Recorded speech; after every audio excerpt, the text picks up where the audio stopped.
సిట్టి నివేదిక వచ్చిన తర్వాత ఏమనుకుంటున్నారు, ఏం మాట్లాడుకుంటున్నారు జనాలు? జనాలు ఆల్రెడీ జనాలకు తెలుసు పవన్ కళ్యాణ్, చంద్రబాబు వీళ్ళ బుద్ధి తెలుసు. ఎందుకంటే వీళ్ళేమో చమత్కారం చేస్తారు. వీళ్ళు చమత్కారం బట్ట కాల్చి మీద వేస్తారు. వీళ్ళ దాంట్లో ప్రసిద్ధులు వీళ్ళు.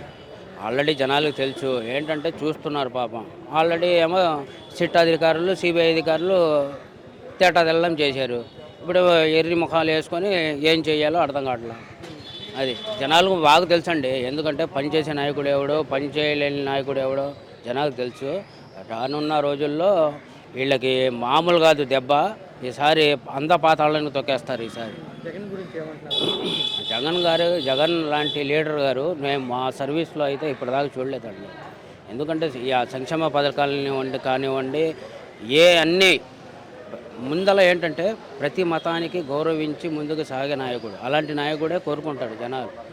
అందుకని ఆయన ఏమో క్రిస్టియన్ అని ఏదని. ఇప్పుడు నేను ముస్లిమ్స్ వచ్చాను కదా. నేను ఏంటంటే మా నాయకుడు ఏదైతే దారి చూపిస్తాడో ఆ దారే నడుపుతాం మేము. అది మేము హిందూ కాదు ముస్లిం. నేను ముస్లిం అయినా సరే ఏంటి, మన హిందూ సోదరులకు మనోభావాలు దెబ్బ తినకుండా దాన్ని ఖండం చేస్తున్నాం మేము. అది అంతే. చంద్రబాబు గారు కూడా కొవ్వు కలిసిందని ముఖ్యమంత్రి స్థానంలో ఉండి అన్ని సంవత్సరాల వయసు పెద్ద అయినా ఇప్పుడు సీనియారిటీ కాదండి. ఆల్రెడీ సిట్ అధికారులు, సిబిఐ అధికారులు వాళ్ళ మనుషులే కదా. ఏమైనా జగన్ మనుషులా?